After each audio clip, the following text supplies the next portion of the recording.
Hello and welcome to Craftelot Resin Co. Most of you are very familiar with the ocean resin art pieces that have popped up all over the internet. This tidal wave of artwork is taking the internet by storm. Okay, enough with the puns, but seriously, they are everywhere. Are you looking to create your own ocean resin art piece? Well, you're in the right place. To avoid any epic failures and create a perfect piece on the first try, proper preparation is crucial. The materials you're going to need for prep are an MDF board, some sand that you'll mix with resin, and 3 shades of blue acrylic paint. To prep your MDF board canvas, you will start by mixing sand with resin. You want the consistency to be pretty thick. Lay the sand on your canvas where you would like your beach to be. Next, using your lightest blue acrylic paint, paint the area closest to the beach. Then, using your next darkest shade, paint the middle area of the water, and then using your darkest blue, paint the area furthest from the beach. For a natural ocean look, be sure to blend these colors well. Let your canvas dry overnight and you'll be ready to start your resin pour. The materials needed for an ocean resin art painting are resin and color mediums. You'll need 3 translucent shades of blue, an opaque white, and a glitter sparkle medium if you'd like to add some sparkle to your water. On the next few slides, I'll give some examples of each of these mediums. The translucent blue color mediums will be used to color the water portion of your ocean art. Some examples of some different mediums you could use are food coloring, Bombay India ink, alcohol ink, or cast and craft transparent resin dye. To add a sparkle effect to your water, you could use any sort of glitter. You may even use a shimmery pigment or resin dye. For the piece I'm working on for this video, I used ColorPour Resin Opaque Dye in Midnight Blue. I think it turned out really nice. If you're interested in using the same glitter medium as I am, you can find a link to the product in the description below, as well as links to any of the other products I've recommended so far. Finally, you want to pick an opaque white color medium. Some of my favorite white mediums to use are Cast and Craft Color Pigment, Rust-Oleum Spray Paint, or Stone Coat Countertops White Base Tint. 3 of my favorite epoxy resins to use for ocean art pours are Art Resin, Incredible Solutions, or Stone Coat Countertops Craft Coat. When deciding which epoxy resin to use for your ocean resin art pour, you want to consider a couple things. The first thing is the working time of your resin. Working time is the time you have between mixing your resin and when it starts to gel or cure. The working time of these epoxy resins are 45 minutes, 30 minutes, and 45 minutes respectively. The other thing that I like to take into consideration is the cost of the resin. Art resin is one of the more expensive resins, while Incredible Solutions is cheaper and Stone Coat Craft Coat is one of the most affordable. Now it's time for the fun part. Let's do our first pour. First, you want to mix your epoxy resin. Be sure to follow the directions on the resin bottle. After mixing your resin, you should divide it into 4 equal cups. 3 of the cups will be used for mixing your blue mediums for the water portion, and the 4th cup will be used for clear resin and your white medium.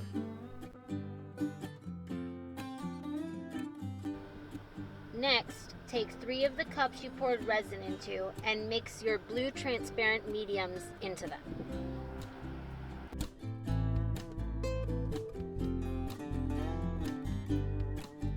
A good rule of thumb is to use 10% pigment to the amount of resin in your cup. Now that we've mixed the blue resin that we're going to use for the water part of this pour, we can pour it onto our canvas.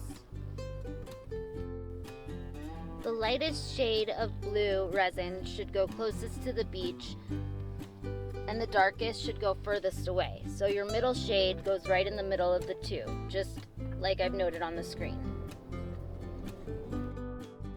Be sure to blend all three of your blue colored resins together.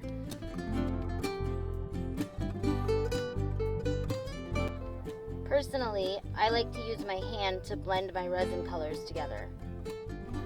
If you would also like to use your hand, remember to put a glove on before touching your resin. If you decide you would like to not get so messy, you can use something like a silicone paintbrush to blend your colors.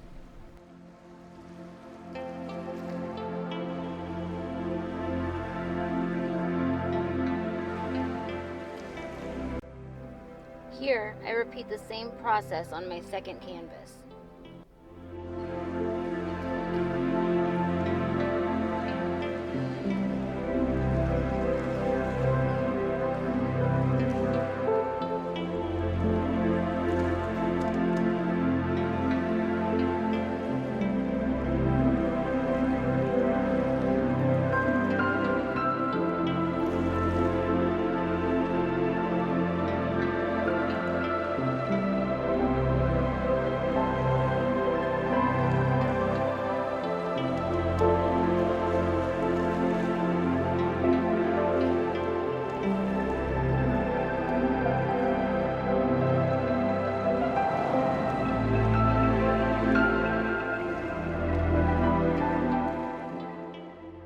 Once you are satisfied with your blend, you will use a heat gun or torch to pop any bubbles in your resin.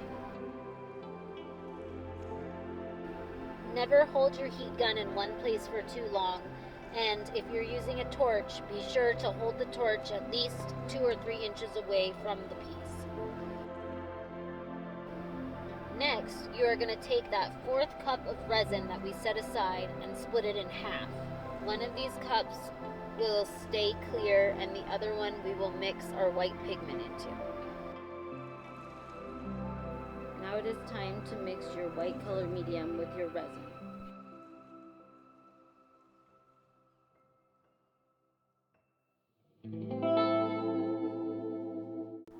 To create our waves, you're first going to put a thin line of white resin between the beach and the water. It is important to keep this line thin so the white doesn't take over your painting. Next, you want to add a line of resin on both sides of your white resin line. Here, I put clear on the other canvas I'm working on. For the next step, you're going to want to use a heat gun. However, a blow dryer will work just as well. If you do not have a heat gun, make sure you torch the white and clear resin to heat it up a little bit before using your blow dryer to make the same movements I'm about to demonstrate with the heat gun. Using a heat gun, heat up the white and clear resin. Once you have done one pass heating the resin, you are going to push the resin lightly with your heat gun away from the beach, like so. For ocean pieces, less is more with this technique. Sometimes you can flip the gun and push it the other direction so the waves have more movement, but once you push it a few times, you're usually set. Here I demonstrate the technique again on my second canvas.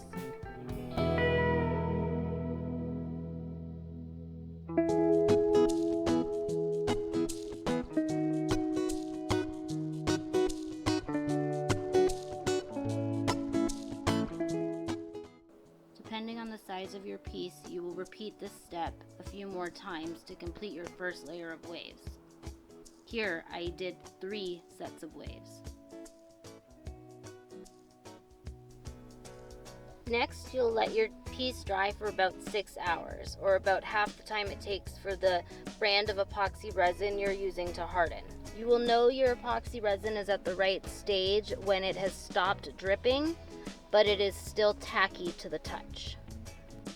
If you wait longer than this and allow your resin to cure completely, you will have to sand down the piece before beginning the next layer. This is because when resin has cured, it becomes extremely smooth and there's nothing for another layer of resin to attach onto. So you must sand it to create some tooth and prevent peeling and lifting of your second layer. So best practice is to let it cure for about half the time and then put your second layer on.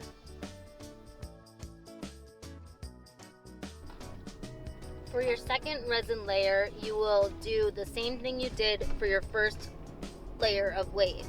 To review, we will mix up a new batch of resin, use some white medium in 1 cup and leave the other cup clear. Then we will lay a thin line of white resin where you want your wave to break. Then you will put clear resin around that line and begin using your heat gun to create movement.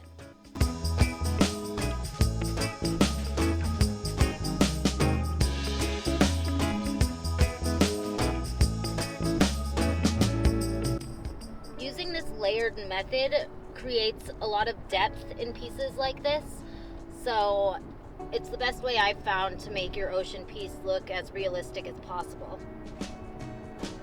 For these pieces, I stopped at 2 layers because I felt it was enough, but I have done pieces where I've done 3 or 4 layers of waves that get very intricate, so it's up to you if you'd like to keep going or if you like a piece how it is. I'll let you enjoy watching the rest of this piece. I also do the second layer on the second canvas in just a minute here. If anyone attempts this at home, I would love to hear how the project went in the comments below.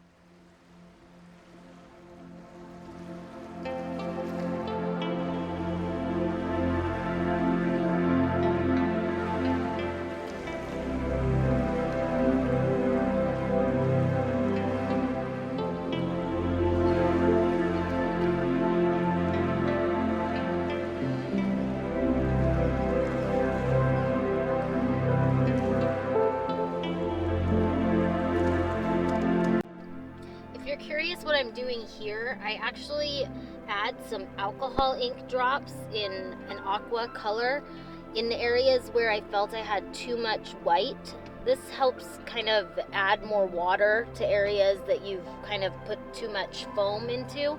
It also creates more depth in those areas, so it's kind of a neat little trick you could try if you feel you've added too many waves to your piece.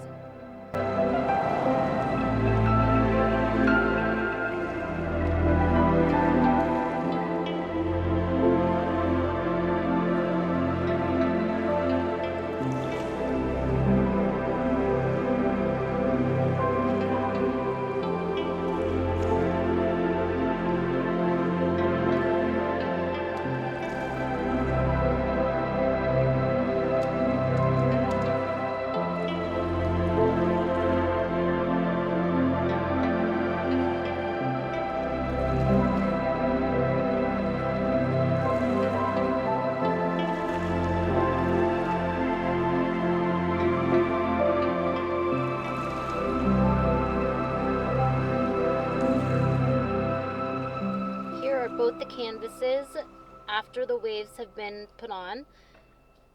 The last step is to do a flood coat.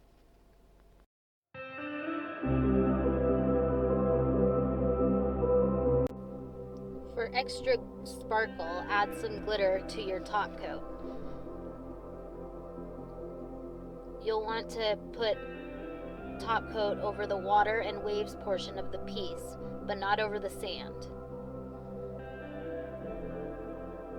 Once you put the top coat on and spread it out evenly, let your piece dry, and it is complete.